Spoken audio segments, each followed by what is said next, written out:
James, what's the latest here? Is he going to stay or is he going to go? Well, I mean, we've got 4 or 5 days to find out, haven't we? Look, Chelsea have been quite adamant about this. They set a deadline, I think it was August the 14th, where they said, look, 1 week pretty much before the start of the season, the interested clubs have known. I was told they had let the clubs know for 60 days. That was the time frame they said they'd given interested clubs to table the bid, and they were quite open about the price. They said £120 million gets you Enzo Fernandez. These are the terms we want. If anyone meets it, he can go. Nobody did that, of course, and Manchester City had a lot of business to do themselves. They've had a very busy summer. Obviously, they've had a change of manager, and an icon leaving in Pep Guardiola too. So there's been quite a lot of upheaval there. Chelsea tried to draw a line under this before the season started because they didn't want it to bleed into the campaign under Xabi Alonso, but clearly it's going to. And the major advantage that Manchester City have in this equation is, as ever, in these, when they tend to get left this late, is the player wants the move. So it's going to come down to Chelsea, really, whether they're willing to accept a player who does not want to be there, and they'll try and convince him to stay into January and then next summer, and they feel that they can reintegrate him successfully into the squad, or whether they cut their losses and they say, if City make a bid at that level, and they say, actually, we'll go back on our word and we'll take the money, with no time, obviously, to sign a replacement. And where does Xabi Alonso sit in this, James? Is he?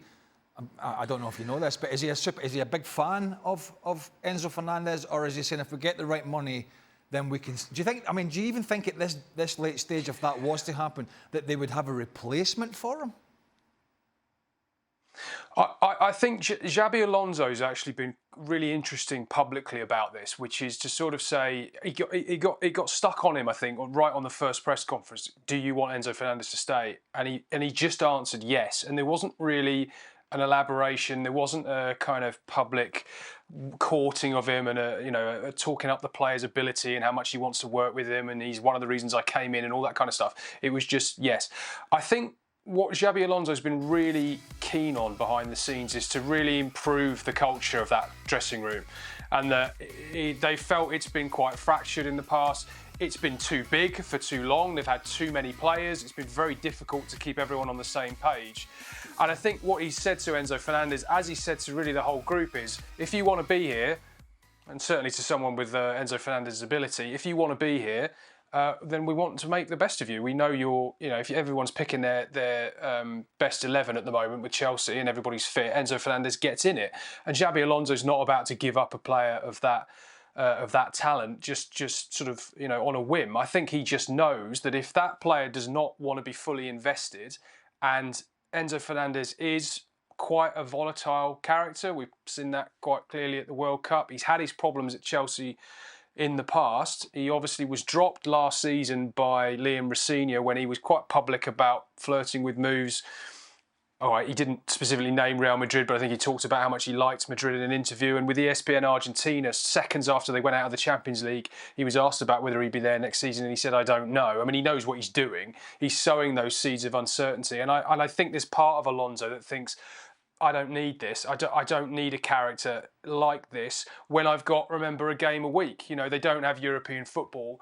They can't keep a big squad happy. He needs to strip that squad down, and assuming that everybody stays fit, he'll be picking the same 15, 18 players, won't he, most weeks, to actually come on and play in those games. So he needs everybody fully invested in that. I think what Chelsea have been doing to some extent is protecting their asset value. They, as I say, placed this price tag at 120 million very early on in the summer. And I think by kind of making this public sort of statement of we've drawn a line under it, that's it, you're sort of saying to Manchester City, look, if you are going to come late, don't mess us about. You know what the valuation is. They paid £107 million for him a couple of years ago. His price objectively has probably gone up in that time. He's obviously had success with Argentina. He's got to another World Cup final and been a very influential player for Chelsea. So there's a lot of moving parts to this. I think Alonso will be content if he stays, assuming that they're convinced he will knuckle down. But I think if Enzo Fernandez really pushes for this deal in the final 4 or 5 days, I think it'll happen. I mean, Xabi Alonso I suppose when you go into any job, it's never a perfect scenario, but he really needs to go into a place that, as James mentioned there, that everybody, and we were talking about it with Real Madrid, that everybody's on the same page, because he's just come out of a dressing room that was problematic, that was throwing him under the bus, that was talking about his training, that was about certain egos who thought they were more powerful than the manager, and he just can't have that at Chelsea. Now, it's not an ideal scenario, particularly as a new manager going in, but they have their issues if you watch the Fulham game. But one of the plus points was they've got Morgan Rogers. Cole Palmer looks as if he's got the bit between his teeth again, and João Pedro's a very good player. So even though Enzo Fernandez is a little bit deeper in terms of a midfielder, there's a lot of plus points from the game at Craven Cottage. There's some worrying issues as well. But I think if the player ultimately, and we'll get to Julian Alvarez, because that's a mess later on in the show. Ultimately, when a player wants to go, it's very difficult then to play the bluff game, and all right, you're keeping the player within the squad, but you're basically keeping an unhappy player that doesn't want to be there. And no player really in that mindset is ever going to be the player that he's never going to be able to play as well as his ability would let him, because subconsciously the player's annoyed that he didn't get his move. So you're not getting a player who's unprofessional, but you're certainly not going to get a player who's at the top of his game. And that is the concern. It's the whole player power thing. And it's the finances and the player power and the struggles that go within all these moves and the agents behind the scenes that I think make this job so difficult at times. Emi Martinez linked with a move to Chelsea. What's the latest here, James?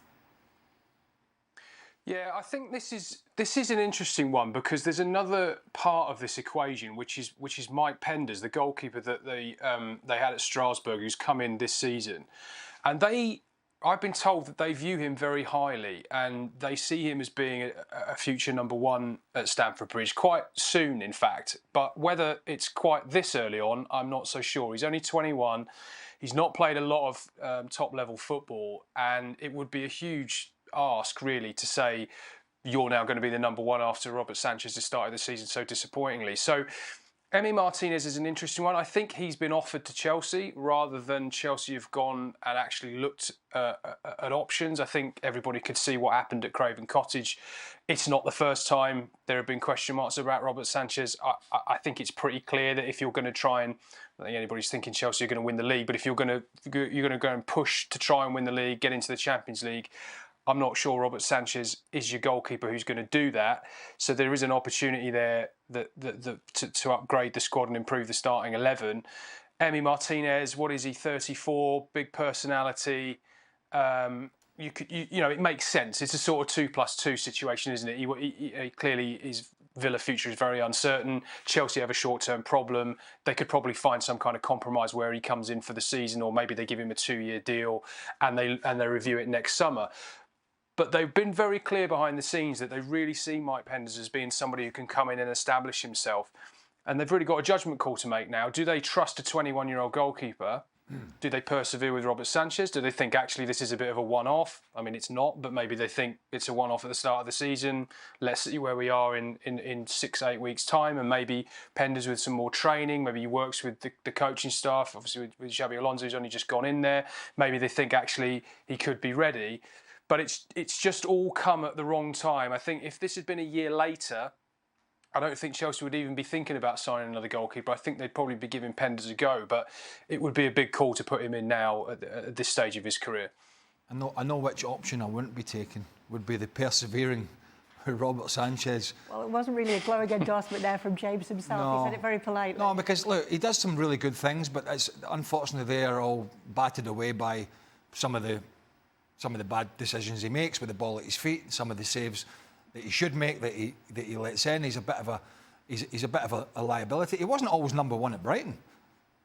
I mean, he wasn't always the number one at Brighton with Jason Steele. So, he's never been, certainly in recent years, the bona fide number one. He just is at the moment at Chelsea because of who they've got as sort of backup goalkeeper. But I think if you want some consistency behind a back four and some confidence behind a back four, it's not It's not Robert Sanchez. OK, let's talk about Nicolas Jackson right now, joining Aston Villa from Chelsea, agreeing that deal there. And this would see Nico Jackson back up with Unai Emery, who he was with at Villarreal. But there's been some surprise in this move. How's it been taken in England?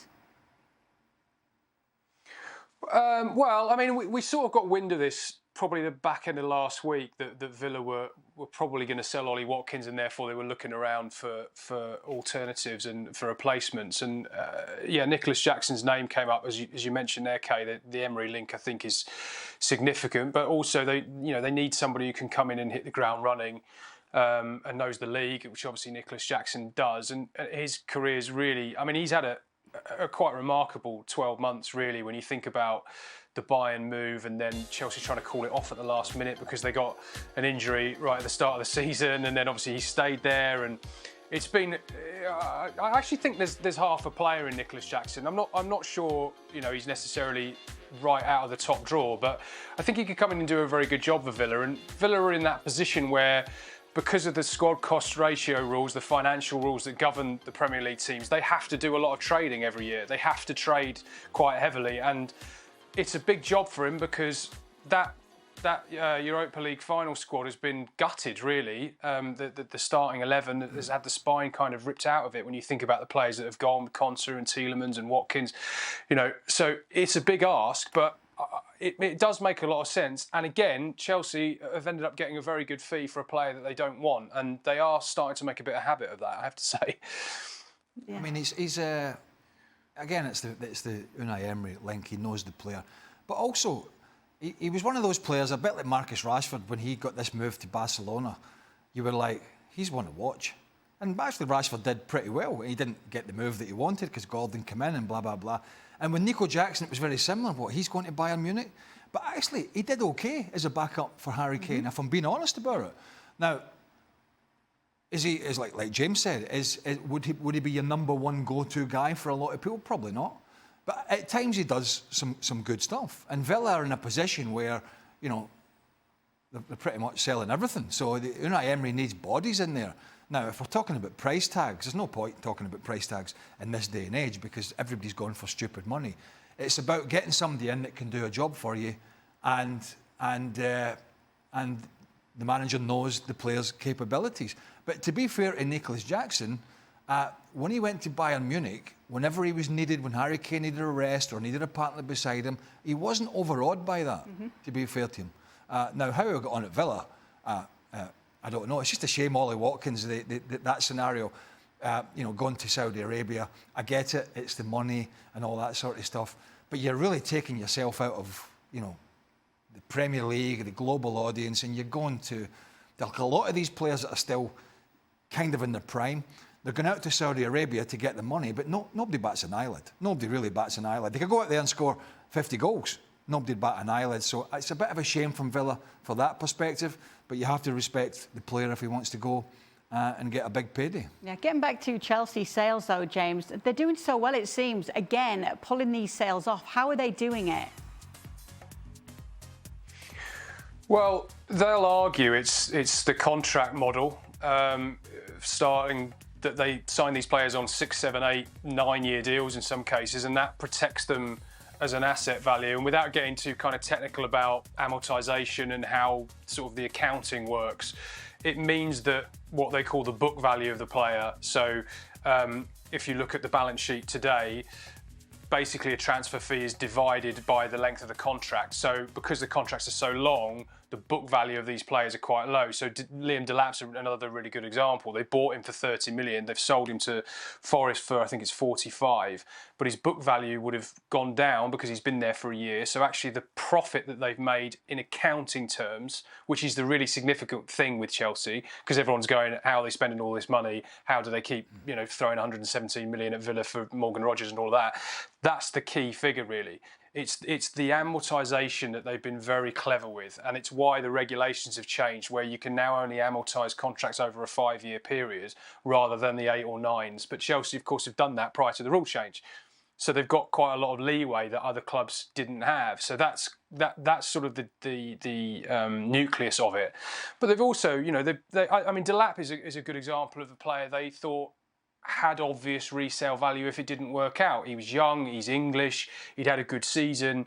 If at Ipswich Town in the Premier League, if it didn't work out, as it clearly hasn't, then he's still going to maintain a lot of that market value. Now, I think Forest have probably overpaid for him based on what we've seen of him, which I don't mean as any disrespect to him. We don't know how good he can be. He's still a young lad, but I think the market has just taken a jump this summer. I think what's happened with some of the big deals in general, the Elliot Anderson price tag, the Morgan Rogers price tag.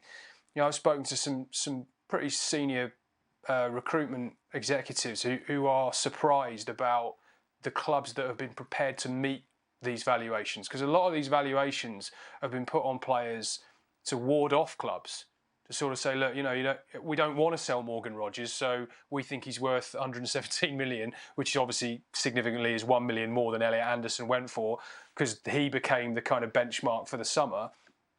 And Chelsea went, all right, we'll pay it. And as soon as a club does that, the sort of inflationary effect for everyone else is quite significant. But, as I say, Chelsea have really capitalised on that contractual trick that they pulled off when the new owners came in 4 years ago.